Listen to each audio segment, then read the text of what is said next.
আপোনালোক সকলৰ বাবে খুবেই ভাল খবৰ। MTS আৰু ড্ৰাইভাৰ পোষ্ট বহুতো পদ মুকলি কৰিছে কেৱল অসমৰ বাবে। যদিহে আপোনালোকে ইচ্ছুক প্ৰাৰ্থী হয় তেন্তে আবেদন কৰিব পাৰিব। এই ভিডিঅ'টিত মই আপোনালোকক MTS পোষ্টত আবেদন কৰিবলৈ হ'লে আপোনালোকৰ শিক্ষাগত অৰ্হতা কিমান লাগিব আৰু আপোনালোকৰ বয়সৰ সময়সীমা আৰু ইয়াত কোনসকলে আবেদন কৰিব পাৰিব, কেতিয়াৰ পৰা অনলাইন হৈ আহিছে, ইয়াৰ লাষ্ট ডেট কেতিয়া, গোটেইখিনি আপোনালোকক মই জনাই দিম। ইয়াত এক্সাম আছেনে নাই, কেনেধৰণৰ আপোনালোকৰ চিলেকশ্যন প্ৰচেছটো গোটেইখিনি আপোনালোকে জানিবলৈ পাৰিব এই ভিডিঅ'টিৰ মাধ্যমৰ দ্বাৰা। পোনপ্ৰথমতে মই আপোনালোক জনাই দিছোঁ যে CSIR north east institute of science and টেকন'লজিৰ ফালৰ পৰা আহিছে। আপোনালোকে ভয় নাখাব, ছায়েন্স এণ্ড টেকন'লজি থকাৰ কাৰণে ইয়াত কোনো ধৰণৰ এক্সট্ৰা কোৱালিফিকেশ্যন নালাগে। কেৱল আপোনালোকে যদিহে দশম শ্ৰেণী উত্তীৰ্ণ হৈছে আৰু যদিহে আপোনালোকে ড্ৰাইভাৰ পোষ্টত যদি আবেদন কৰিব বিচাৰিছে তেন্তেহ'লে আপোনালোকে LMV আপোনালোকৰ লাইচেঞ্চ লাগিব। তেতিয়াহ'লে আপোনালোকে ড্ৰাইভাৰ পোষ্টত আপোনালোকে এপ্লাই কৰিব পাৰিব। নহ'লে যদিহে আপোনালোকৰ ড্ৰাইভিং লাইচেঞ্চ নাই তেন্তে আপোনালোকে 10 পাছৰ যিটো নেকি MTS সেইটো আপোনালোকে অনলাইন কৰিব পাৰিব। সকলো ইনফৰমেশ্যন আপোনালোকে এই ভিডিঅ'টিৰ পৰা জানিবলৈ পাৰিব। মই লাষ্ট ডেটটো আপোনালোকক জনাই দিছোঁ। লাষ্ট ডেট হৈছে 4 জুন। জুনৰ 4 তাৰিখে ইয়াৰ লাষ্ট ডেট। আপোনালোকে জুনৰ 4 তাৰিখৰ আগত আপোনালোকে এপ্লাই কৰিবলৈ লাগিব। আৰু আপোনালোকৰ মিনিমাম কোৱালিফিকেশ্যনটো মই জনাই দিছোঁ, 10 পাছ হয়। যিসকল মেট্ৰিকুলেশ্যনত কেণ্ডিডেট হয় তেওঁলোকে কিন্তু ইয়াত আবেদন কৰিব পাৰিব। CSIR এইটোনো কি হয় মই আপোনালোক জনাই দিছোঁ যে Jorhat is a premier scientific institute locate in Assam under the council of scientific and industrial research. এইটোৱে আপোনালোকৰ অৰ্থটো হ'ল, ইয়াত চাব CSIR council of scientific and industrial research হয়। আৰু CSIR is an autonomous body working under the department of scientific and industrial research, government of India. মই এইবিলাক পঢ়ি নাথাকোঁ, আপোনালোকক জনাই দিলোঁ যে ফুল ফৰ্মটো কি হয়, ঠিক আছে। ইয়াৰ নেক্সট আপোনালোকক মই জনাই দিম যে আপোনালোকৰ টোটেল পোষ্ট কিমান আহিছে।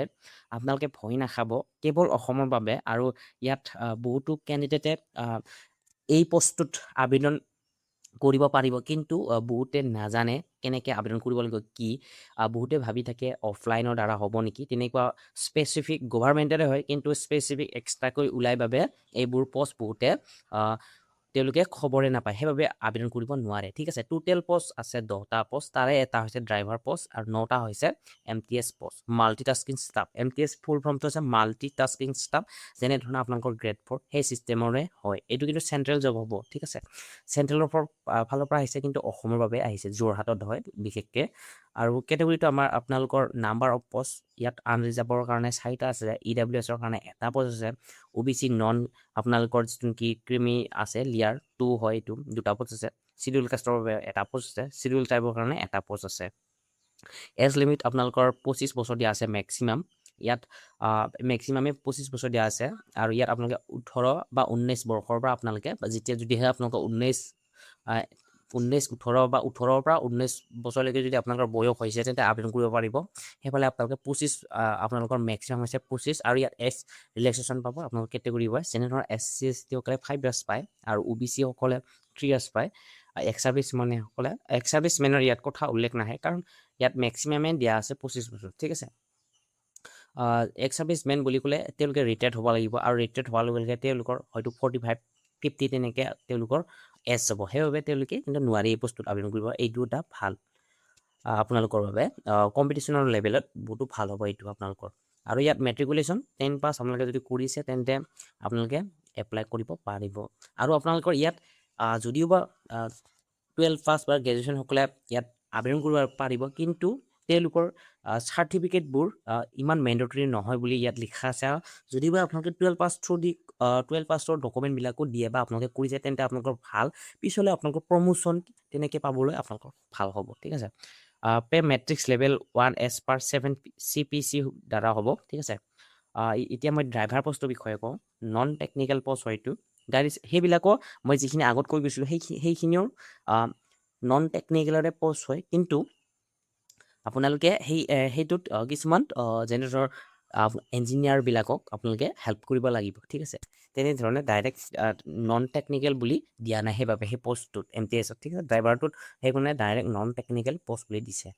ইয়াত এটা ভেকেঞ্চি আছে আপোনালোকৰ মেক্সিমাম 27 বছৰ আৰু আপোনালোকৰ মিনিমাম হ'ব 18 বছৰ। আৰু ইয়াত আপোনালোকৰ মেট্ৰিকুলেশ্যন আপোনালোকৰ 10 পাছটোৱে লাগিব। ইয়াত আপোনালোকৰ প্ৰফেশ্যনেল ৰিকুৱাৰমেণ্ট দিয়া আছে আপোনালোকৰ LMV লাইট মটৰ ভেহিকেলটো লাগিব আৰু HMV হেভি মটৰ ভেহিকেল আপোনালোকে এই দুটাৰ থ্ৰু দি পাৰে এপ্লাই কৰিব পাৰিব পে মেট্ৰিক্স লেভেল আপোনালোকৰ 2S per 7 CPC হ'ব এছ ৰিলেক্সেশ্যন ইয়াতে দিয়া আছে মই অকণমান আগত আপোনালোকক জনাই দিছিলোঁ যে এছ লিমিটটো কেনেধৰণৰ হ'ব SC ST সকলে 5S পায় আৰু OBC সকলে 3S পায় PWD সকলে 10S পায় PWD OBC সকলে 13 years পায় PWD SC ST সকলে 15 years পায় এপ্লিকেশ্যন ফিজটো আপোনালোকে এতিয়া ভয় নাখাব SC ST PWD বা x servicemen women CSIR employ কেইটা কিন্তু এটকাও নিদিয়াকৈ ইয়াত এপ্লাই কৰিব পাৰিব জেনেৰেল OBC EWS কেইটা 500 কৈ ইয়াত পে'মেণ্ট কৰিব লাগিব ইম্পৰ্টেণ্ট ডেটছ এপ্লিকেশ্যন ওপেনছ কেতিয়াৰ পৰা 5 মে'ৰ পৰা আবেদন হৈ আছে ইয়াৰ লাষ্ট ডেট হ'ব 4 জুন ঠিক আছে 4 জুন তাৰিখে সন্ধিয়া 5 বজালৈকে আপোনালোকে এপ্লাই কৰিব পাৰিব সেইদিনা আপোনালোকে অপেক্ষা নকৰিব কাৰণ চাৰ্ভাৰ ডাউন হয় কিবা হয় তেনেকৈ আপোনালোকে এপ্লাই কৰিব নোৱাৰিব কিন্তু আপোনালোকে যদি অপেক্ষা কৰি থাকে কেনেকৈ এপ্লাই কৰিব এই ভিডিঅ'ৰ ডিছক্ৰিপশ্যনত মই এপ্লাইৰ লিংকটো দি দিছোঁ আপোনালোকে ৰেজিষ্ট্ৰেশ্যন কৰি আপোনালোকে ফৰ্মটো ফিল আপ কৰি ল'ব পাৰে ঠিক আছে আৰু যেনেকুৱা ফৰ্ম ফিল আপত লিখা থাকে তেনেকৈ আপোনালোকে ফিল আপ কৰিব যাতে বা কোনো ধৰণৰ ভুল নহয় আৰু মই ইয়াত আপোনালোক বুজাই দিম যে ডকুমেণ্ট ৰিকুৱাৰমেণ্ট ফৰ এপ্লিকেশ্যন আপোনালোকে পোষ্টত আবেদন কৰিবলৈ হ'লে আপোনালোকে কি ডকুমেণ্ট মেণ্ডেটৰী হ'ব ঠিক আছে SSC বা 10 ক্লাছ চাৰ্টিফিকেট এণ্ড মাৰ্কশ্বিট শ্ব'য়িং ডেট অফ বাৰ্থ মানে যিটো নেকি আপোনালোকৰ মাৰ্কশ্বিট থাকিব এডমিট কাৰ্ড সেইবিলাক লাগিব যিটো নেকি আপোনালোকৰ বাৰ্থ আপোনালোকৰ যিটো নেকি বাৰ্থ ডেট হয় ডেট অফ বাৰ্থ ঠিক আছে সেইটো আপোনালোকক লাগিব ঠিক আছে মানে দেখুৱাব লাগিব সেইবাবে ইণ্টাৰমিডিয়েট আপোনালোকৰ 12 ডিপ্ল'মা চাৰ্টিফিকেট এণ্ড মাৰ্কশ্বিট যদিহে আপোনালোকৰ বাকী গ্ৰেজুৱেশ্যন বা ডিপ্ল'মা আছে তেন্তে আপোনালোকে মাৰ্কশ্বিট এডমিট কাৰ্ড তেনি দিব লাগিব ITI চাৰ্টিফিকেট যদি আছে ইয়াত ইফ আপোনালোকৰ যদিহে আছে ঠিক আছে যদি নাই নালাগে লেটেষ্ট কাষ্ট চাৰ্টিফিকেট আপোনালোকৰ যদিহে OBC ফালৰ পৰা হয় বা SC ST আপোনালোকৰ লেটেষ্ট চাৰ্টিফিকেটৰ বিষয়ে কৈছে ইয়াত ঠিক আছে